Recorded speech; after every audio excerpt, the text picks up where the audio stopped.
Ta'riflar har xil bo'ladi. Ta'rif aslida isbot bilan bo'ladi, nafiy bilan bo'lmaydi. Asli qoida. Lekin kishilarning tasavvurida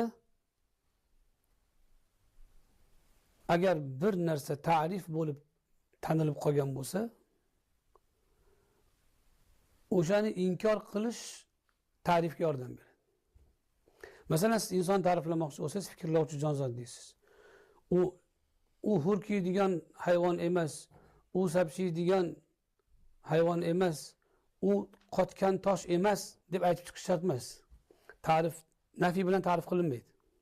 Bir narsani ta'rif qoidalarida, mantiqda nafiy bilan ta'rif qilib bo'lmaydi.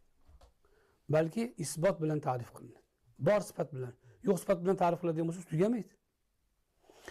Lekin agar ta'riflar buzilgan bo'lsa yoki ma'rifatlar buzilgan bo'lsa, kishilar